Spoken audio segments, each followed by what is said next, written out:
You are listening to Processing Trauma Out Loud, conversations about trauma and healing from two women who are doing the work.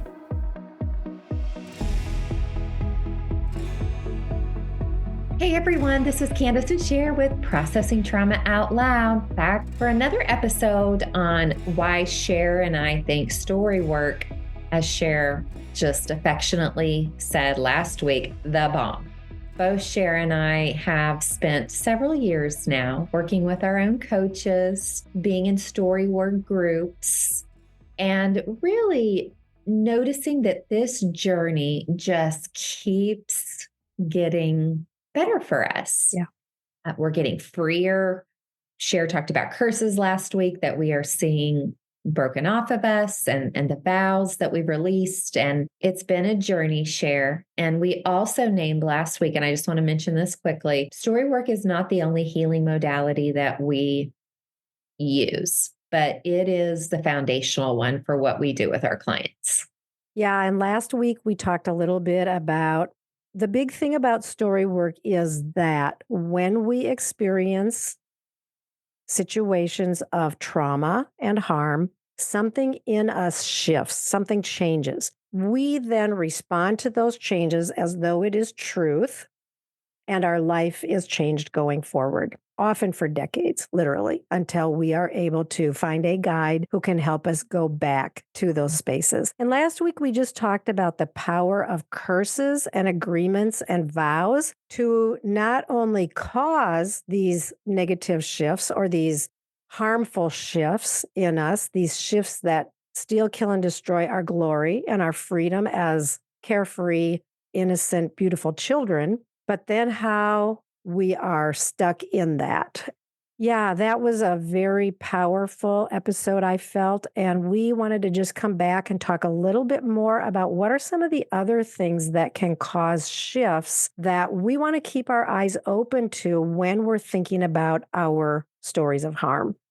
I know last week we talked about that shift for me when I was a little girl and how that impacted really decades of my life. I do want to say, for many, many of those adult years, it looked like I was doing just fine. I'm a worker bee. I knew how to do things, but I'm curious, Sher, if you can name anything about where you noticed a shift for you in realizing the developmental trauma that you grew up with. I'll name something that I've been coming to terms with very recently, and that is one of the things that we want to look at when we look at our stories of harm is what are themes? What are types of situations that come up over and over? For me, one of the themes that comes up when I go back and I think about my stories of harm that stand out to me is the theme of violence. And I experienced a lot of violence in a variety of ways. And I'm even redefining, even ignoring. Severe emotional neglect is violent to a young child, literally violent. But then the ways that we are maybe physically assaulted or verbally assaulted or sexually assaulted. This is violence, and it has taken me a long time to come to a place where I am saying, I have themes of violence in my stories that I've never really looked at in quite the same way that I am looking at now. And I think for me, violence caused profound shifts in the ways that I experienced life, particularly the fact that I think I just did not feel safe ever. I think I was always hypervigilant, afraid of rocking the boat, afraid of, looking over my shoulder like what's coming and being flinching and guarding and always trying to be prepared for the fact that I knew I was in a place where I could not stop it. And how could I endure it? I know your stories. Yeah. And I know that little girl who suffered at the hands of violence in multiple ways, but definitely physically. I just want to say that the shifts for that little girl. And I don't know maybe how old you were when they very first began. I'm thinking it probably pre-verbal. I have a question. How did that affect her worth? How did that affect her sense of self-worth? I remember when I shared, probably, I think it was the first story that I ever shared in story group. I had been punished severely for doing something wrong. And I remember the question being asked, what do you think you did wrong? And I said, well, I'm not really sure what it was, but it was really bad. And I think that I went through my life feeling that I always did things wrong, that there Mhm. was this standard that somehow I had to figure out. I became extremely analytical about reading the room, about always being ready and hyper vigilant and watching for the very minute gestures in the powerful people in the room and making sure that I was ready for what was going to come because I would eventually do something wrong and the outcome would be severe. I'm feeling elevated right now. Like it feels like on my chest, it just feels, I feel stress because what did it mean if you perceived that you did something wrong? Well, that I was bad, that I was all the names that I was called stupid, a dumb shit, all the names, like, I was that because, I mean, I literally couldn't figure out how to bring the right kind of hammer that was asked for or whatever the demand was to go do something and get this right now, but without guidance of what it was that was even being asked for, and inevitably, I would bring the wrong thing. And so then the lashing, the name calling, the violence that would result. So, yeah, I think I felt that I was stupid, that no matter how hard I tried, I would screw it up. Is that where the vows connected to this striving to make sure that you never do anything wrong? That I don't do anything wrong, and also that everybody in the room is being taken care of. I think this is the responsibility that I carried even more, was that I As had to, a child. as a child, I had to be so watchful that everybody was okay. And the minute that I caught the nuance of somebody being dysregulated, I had to be on top of it so that the explosion would not come. Yeah. I'm just seeing her in a living room right now, and trying to manage and keep not only herself safe, but everyone. Here's what I want to say.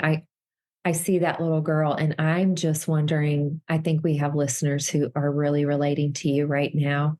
Yeah. So I want to kind of shift into because we could really go back into your story right now, do some story work because I want to do that, but I know you've had a lot of care. So I'm I want good. to I'm good. I will say thank okay, you, and I'm wanting to care for you. I'm very comfortable to move forward. Yep, I'm good. Okay. And I want to kind of talk about that shift for Yeah. you. We're really kind of this is a part two from last week of the curses and the vows that come from shifts that happened in trauma. Mhm. Yeah, and for the way that then when we experience that kind of shift, it sets us up for other shifts like and I will just I want to name a couple of other things, and we've talked about some of these things in the past, how triangulation, how when one of our parents establishes a relationship with us that is closer to them or more connected or more loving or serving, that we are closer to that parent than they are to their spouse or even to other adults. They draw us into a triangle where that other adult is further away emotionally from them than we are. Triangulation is very hard and it is a very subtle, it can be very subtle because we are ushered into these places of honor and of feeling chosen and of having power. And yet there can be immense shame also, and even we can be targeted by our siblings for being, the one who gets certain privileges. So triangulation can bring huge shifts when that happens in the life of a child. Yeah, and I just want to say a child cannot and should not have to hold the emotional distresses, dysregulations of the parent. And I also am saying that with great understanding and compassion that if Yeah. you notice that you turn to your child, this is our invitation to notice. Yeah. Because even though your child may be very good at taking care of you, actually not their responsibility. Yeah. Yeah, we want to teach our children to be compassionate and want to help people. We're not talking about that. I used to take my kids to a nursing home and we would sing and play guitar, and that was a good way to care for people. It's not a child's responsibility to take care of the deep emotional problems and pain of the parent. Right. And so often, only to have the child to have their own needs be neglected because they are put in the role of caring for and being the one that the parent turns to rather than the child being able to turn toward the parent. I want to name another thing that I think is very powerful in causing shifts, a couple of them. When we dissociate, and that often happens in trauma when the child is experiencing things that consciously are too heavy to bear. And so the child leaves their body to some extent. They're there. They may look very present, but they have gone into hypoarousal. Their body has shut down. Maybe they have gone into a freeze mode or a collapse mode. They're there and they can even look present, but their prefrontal cortex has gone offline and they often cannot even remember what happened. We can have times, we can even have years of our lives that we cannot remember our stories. I know for me, for many years, it was very hard for me to remember anything before I was 12 years old. And I know now that I was in a highly dissociated state during those years just to survive. So dissociation brought a huge shift in my life in the ways that I could and could not even relate to the people in my world. Yeah, in that place of disassociation for a child where they forget. And then a lot of time, I heard someone say, sometimes we can show up saying, oh, my childhood was wonderful. And that can kind of be a clue. You've probably forgotten some things. Not that you try to tell someone that they've had trauma if they haven't, but there is this sense, here's kind of the data. If they in constant patterns of whatever that looks like, whether it's addiction, anger, avoidance, powering up and always wanting to be in control. Let's just slow down a little bit and say, yes, I feel like I had a wonderful childhood. And why are these life patterns? But it's just a simple question. No judgment, no shame, but we want to bring some congruence to the journey here. Yeah, and explore the why behind our behavior. We've been in situations where the what of our behavior became the big thing, where we experienced so much judgment and condemnation. Do you remember a time when somebody paused and paused long with you and sat with you to uncover the why? Well, Cher, when you assume that Yeah. the why is because you're this bad, dangerous, terrible sinner, Yeah. that's the only reason Yeah. or the reason. What Yeah. more is there to talk about except to literally feel like you have a weight on you that you could never get off? And I know I got fired up. We only have 2 more minutes here, but I'm fired up too. And because I want to make this comment about I want to make a comment and then we're going to have to close about rebellious teenagers. I know the hormonal thing is huge. I get that. I understand the dynamics of that. And I do think that that is a part of it. But there is a lot more why yeah. behind any actions of rebellion that are ongoing.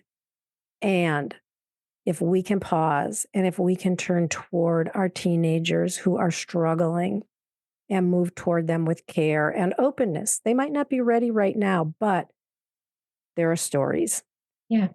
And I want to say, I know of a few teenagers doing story work. Yeah. I know they're only teens. Oh my God, I would have loved to have had a story work coach, but it's not too soon. Yeah, I know. It's not. And this is so worthy, Kandace. I think we're setting the stage again for why is story work important. And we've been focused on when we experience trauma and harm, something shifts in us and it changes the direction of our lives. And we're just naming a few of the things that can cause those shifts. And it's important and it's so good, Kandace. And just thanks for being willing to go to these hard places in your life and with me and with so many others. Thank you, Sher, for doing the same. Love you, friend. Love you too. Thank you for listening to Processing Trauma Out Loud. Make sure to check out the show notes for links to suggested resources and social media. Like, subscribe, and follow to keep up with our weekly content. And if you don't mind, take a moment to rate and review us. Your feedback is extremely valuable and contributes to the success of this podcast. One last thing. If you have found this podcast helpful in any way, or if you have questions on how to take the next steps on your healing journey, please reach out to us via email at KandaceSher@gmail.com. That's KandaceSher@gmail.com. Our sound engineer is Jeremiah Jones of Auditory LLC.